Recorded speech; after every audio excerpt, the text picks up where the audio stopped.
여러분 반갑습니다.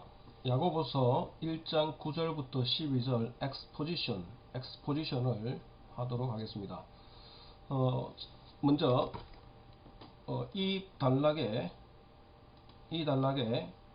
본문이 그죠? 1장 9절 12절이고요. 빅 아이디어는 하나님은 그 사랑하시는 자 곧 가난과 부의 시련을 참는 자에게 약속하신 생명의 면류관을 주신다. 다시 하나님은 그 사랑하시는 자 곧 가난과 부의 시련을 참는 자에게 약속하신 생명의 면류관을 주신다 라는 메시지를 가지고 한번 이게 빅 아이디어입니다.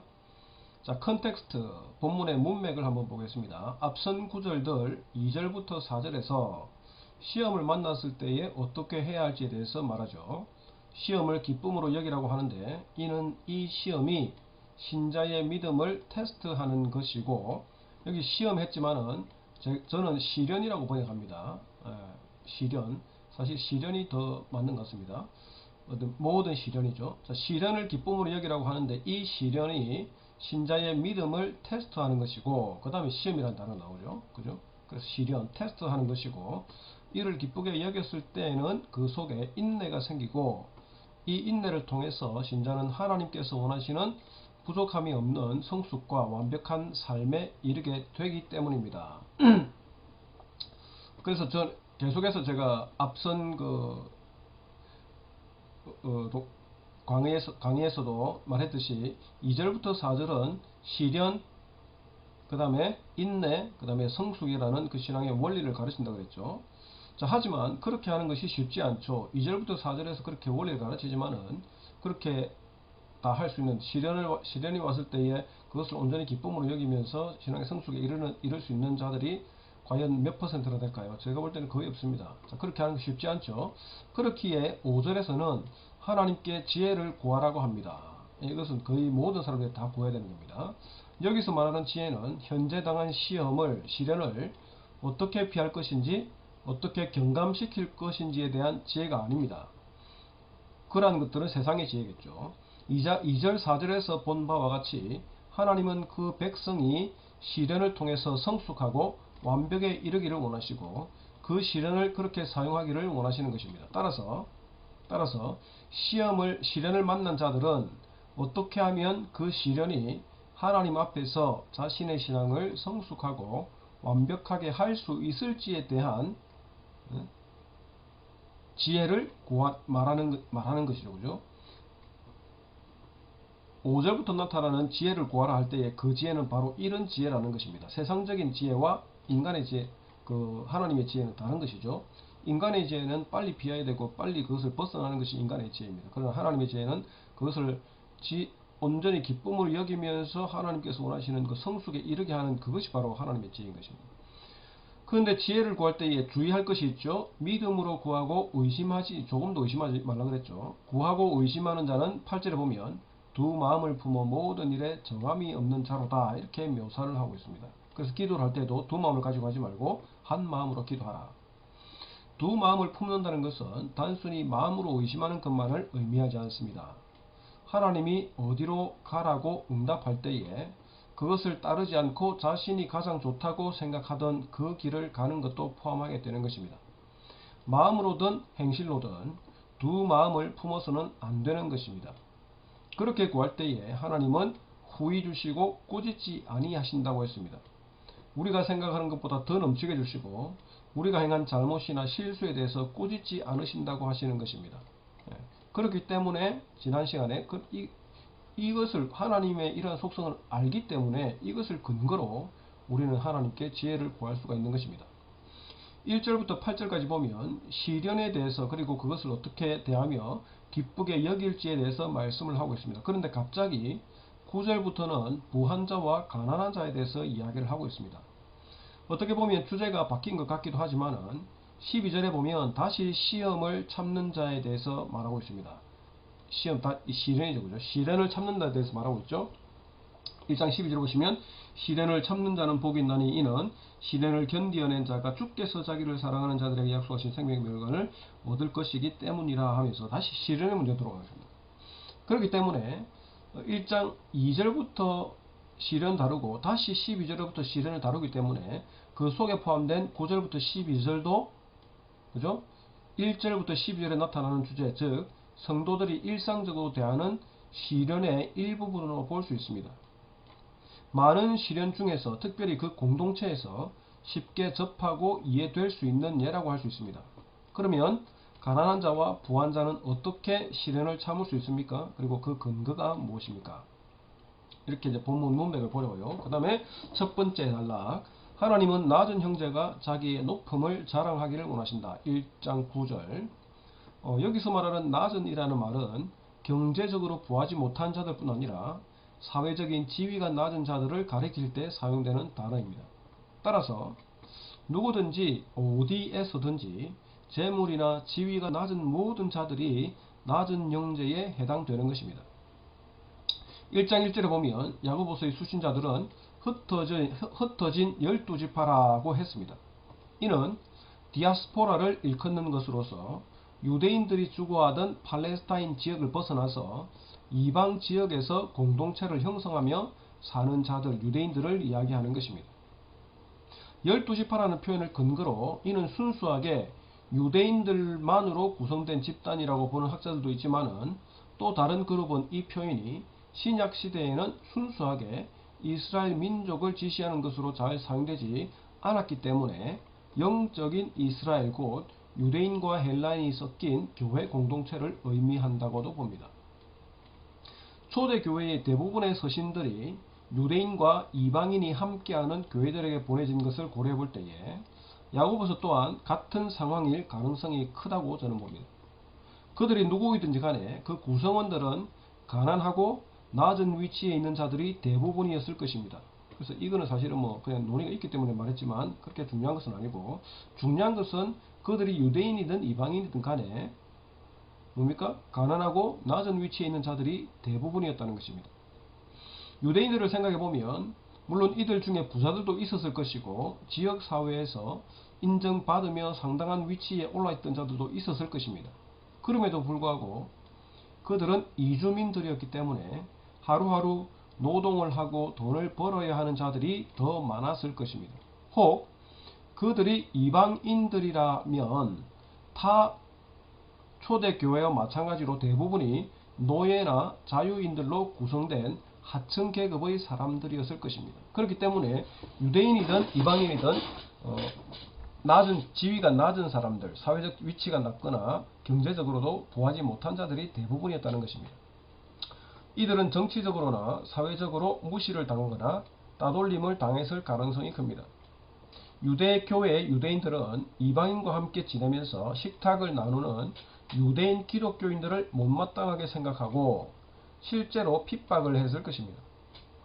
이방인들 중에 일부는 그 높은 도덕적 기준 때문에 기독교를 동경하는 자들도 있었지만 대부분은 기독교 공동체를 좋게 보지는 않았습니다. 왜냐하면 유일신 사상을 내세우고 삶의 정결을 위해서 기존의 사교 모임들에 출입하는 것을 자제하면서 자기들끼리 모여서 생활했기 때문입니다. 이유야 어찌되었든 간에 흩어져 있던 교회의 멤버들은 경제적으로나 사회적으로 어려운 삶을 살았음이 틀림이 없습니다. 그러면 이 낮은 자들이 높다는 것은 어디에 근거를 둔 것입니까?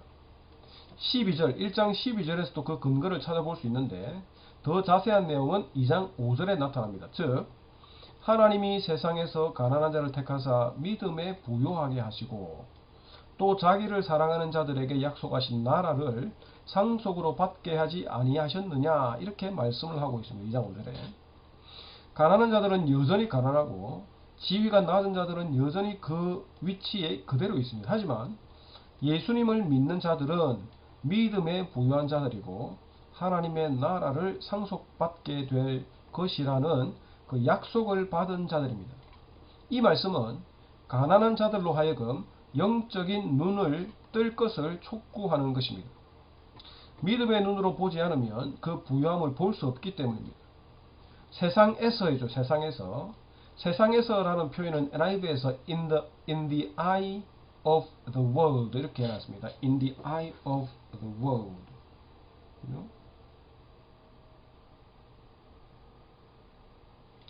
자, 그렇기 때문에 이 말은 세상의 눈으로 볼 때 가난한 자라는 의미입니다.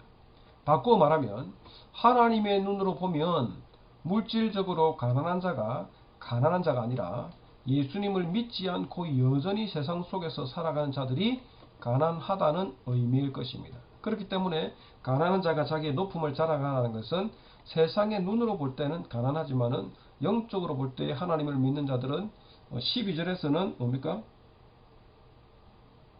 생명의 면류관을 받고 2장 5절에서는 하나님의 나라를 상속받을 자들이기 때문에 결코 가난하거나 낮은 자가 아니라, 그렇기 때문에 너희는 어떻게 하라고요? 자기의 높음을 자랑하라, 높은 자들이다, 이렇게 말하는 것입니다.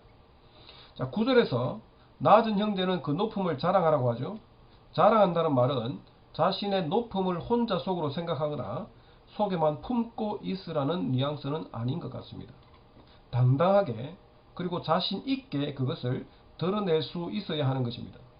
이렇게 하는 것이 진정으로 자랑하는 자의 모습인 것입니다. 그러니까 속으로만 이렇게 뿌듯하게 이렇게 생각하는 것이 아니라 오히려 자랑하고, 가난하지만 세상의 눈으로 볼 때는 가난하지만은 boasting, 영어로 boasting 대 boast, 그죠? 막 뻐기는 거죠.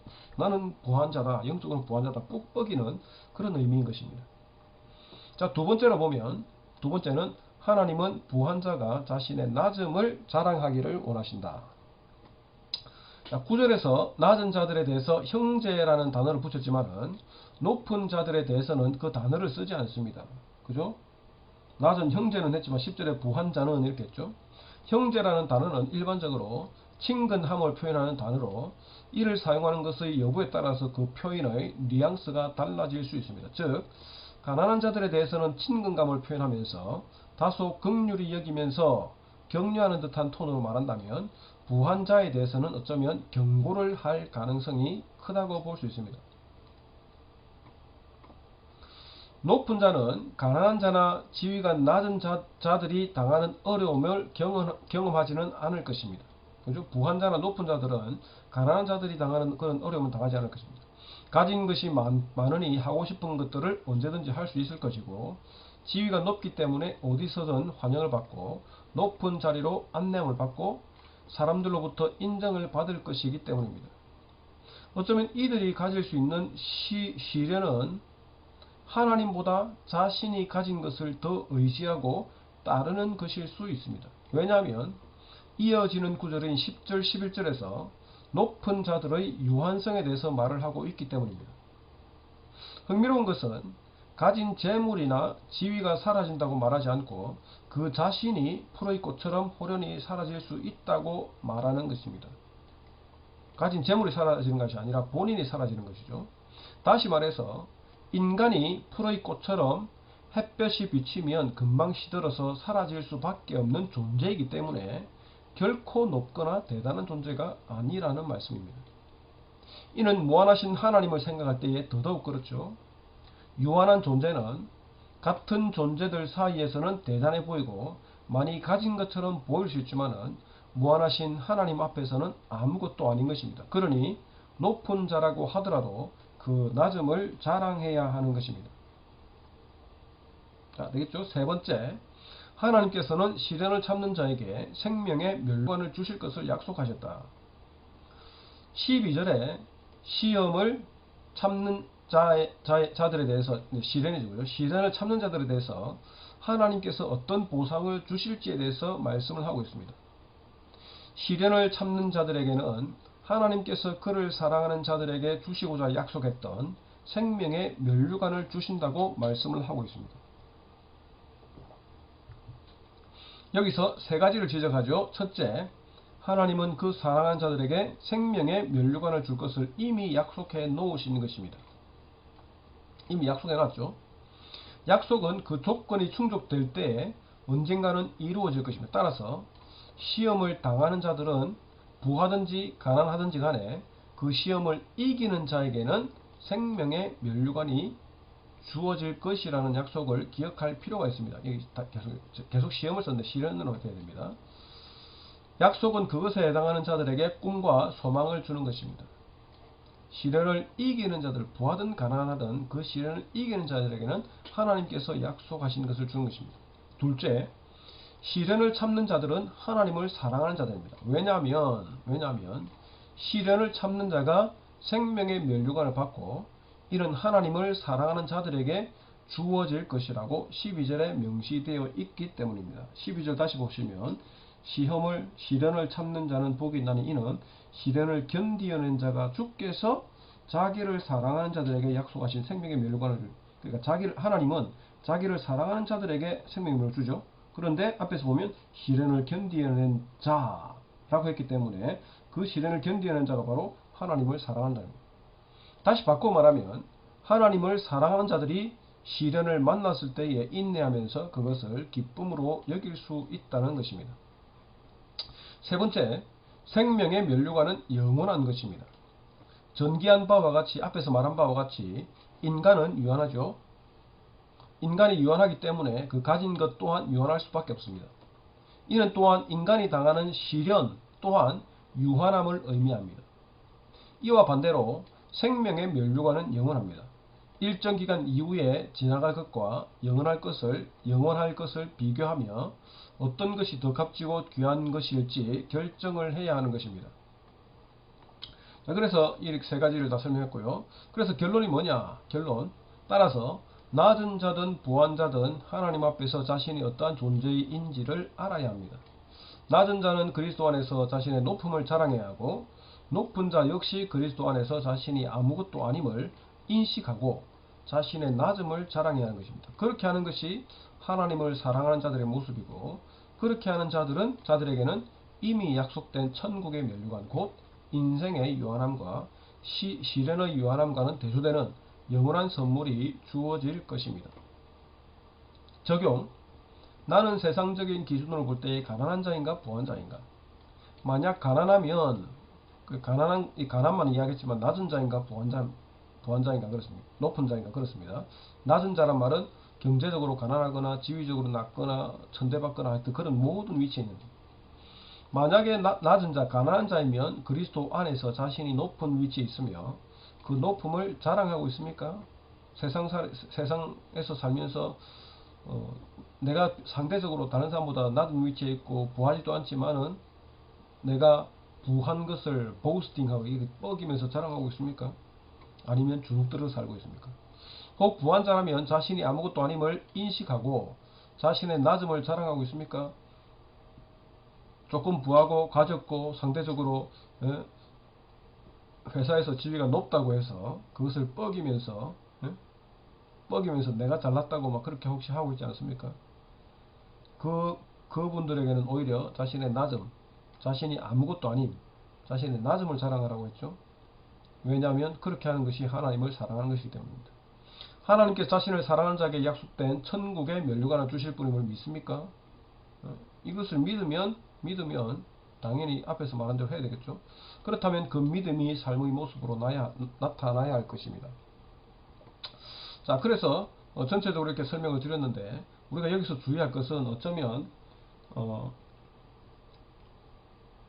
간혹 그런 분들이 있을 수 있습니다. 여기서 낮은 자와 부한 자를 비교하기 때문에 특별히 낮은 자에게만 초점을 맞추어서 포커스를 맞추어서 낮은 자가 이렇게 할 때 낮은 자가 하나님을 사랑하는 자고 또 낮은 자가 낮은 자만 면류관을 받는다 그렇게 말할 수도 있는데 어쩌면 전체적으로 봤을 때는 낮은 자든 부한 자든 두 부류에게 똑같이 이야기하고 있기 때문에 낮은 자가 자신의 높음을 자랑하지 못할 때, 그죠? 낮은 자가 자신의 높음을 자랑하지 못할 때 그 낮은 자도 12절에 말하는 하나님께서 약속하신 면류관을 못 받을 수 있고요. 마찬가지로 높은 자가 자기의 낮음을 자랑할 때 그 사람 또한 그것이 곧 하나님을 사랑하는 그 모습이기 때문에 그 사람도 하늘의 면류관을 받을 수 있다는 것을 이 본문에서 가르쳐 주고 있는 것입니다. 그렇기 때문에 낮은 자에게 있어서는 전체적으로 요약하는 거죠. 낮은 자에게 있어서는 그 낮음 자체가 경제적으로 낮음, 지위적으로 낮음, 그리고 어떤 여러 가지 사회적 위치, 이런 모든 면에서 낮은 위치, 낮은 자들은 뭡니까? 자기의 높음을 자랑해야 하는 것입니다. 자기 높음을 자랑하는데 제가 무슨 말씀을 드리려냐면 낮은 자에게 있어서는 이 모든 낮음들이 그 낮은 자들에게는 시련이라는 거죠. 맞죠? 그러니까 그 시련을 어떻게 해야 됩니까? 다시 앞으로 가서 2, 3, 4절에서 말한 대로 그 낮음 자체를 기쁨으로 여기면서 인내하면서 그 인내로 하여금 그것을 끝까지 이루어서 하나님의 그 낮은 그 모습 속에서도 하나님의 원하시는 그 신앙의 성숙에로 이룰 수 있도록 해야 되고, 그러면서 부족할 때 하나님께 지혜를 구해야 되고, 그러면서 뭡니까? 계속해서 그 낮은 가운데서도 모든 시련들을 이겨나가야 되는 거죠. 그렇게 할 때에 결국은 하나님께 주시는 그 면류관을 받을 수 있고요. 마찬가지로 높은 사람들에게도 우리는 보편적으로 그렇게 생각하지 않습니까? 높은 사람, 그 부한 사람들, 지위가 높은 사람들, 이 사람들은 무슨 시련이 있겠냐라고 하지만은 아까 말씀드렸듯이 하나님으로 섬기지 않고 자기 자신을 섬기게 되는 그 자체가 어쩌면 신앙적인 면에 있어서 그 사람에게 시련일 수 있다는 것입니다. 왜냐하면 그것 때문에 그 사람이 하나님을 멀리하게 되고 하나님께서 준비하신 그 면류관을 받을 수 없을 수도 있기 때문에, 그렇기 때문에 부한 자에게 있어서도 그것이 시련이고, 그래서 여기서 말하는 것은 그 시련을 이 부의 시련을 이기기 위해서 어떻게 되냐? 자신의 낮음을 자랑해라. 자신의 낮음을 자랑하기 위해서 뭘 알아야 됩니까? 자기가 아무것도 아닌 것을. 그 재물들은 있겠지만은 네 자신이 호련히 사라질 수 있다는 거야. 너는 아무것도 아니고 풀이 이렇게 잠깐 있다가 말라버리듯이 너도 그냥 없어질 수 있다라는 것을 인지하면서 자기가 아무것도 아닌 것을 인지하면서 자기의 낮아짐, 겸손하게 이렇게 하는 그것 자체가 어떻게 됩니까? 그 부의 시련을 이길 수 있다. 이기는 방법이 되는 것입니다. 자, 그렇게 해서 어쨌든 간에 이 본문은 가난한 자나 부한 자 모두에게 주는 메시지이기 때문에 한쪽으로 치우쳐서, 우리는 그런 성향이 있지 않습니까? 성경에 나오면 좀 부한 자를 좀 못되게 보고 가난한 자 나쁘게 보면서 이렇게 자꾸 이렇게 대조시키는데, 여기서는 둘 다에게 주는 메시지이기 때문에 가난한 자는 자기의 높음을, 부한 자는 자기의 낮아짐을 자랑하라. 그렇게 할 때에 누구든지 어떻게 하든지 간에 그렇게 할 때에 부한 자나 가난한 자 모두에게 어떻게 한다고요? 생명의 면류관, 약속하신 생명의 면류관을 주실 것이다. 왜냐하면 낮은 자가 부함을 자랑하는 것, 부한 자가 낮음을 자랑하는 그 자체가 하나님을 믿고 하나님을 사랑하는 모습이기 때문에 하나님은 이전에 하나님을 자신을 사랑하는 자에게 주시겠다고 약속하신 그 생명의 면류관을 주실 것이다. 그렇게 결론을 내리면 되지 않을까 생각합니다. 자, 제가 엑스포지션 하고 나서 조금 더 추가로 말씀드렸는데요. 자, 참고하시고 이렇게 보시면 될 것 같습니다. 감사합니다. 수고하셨습니다.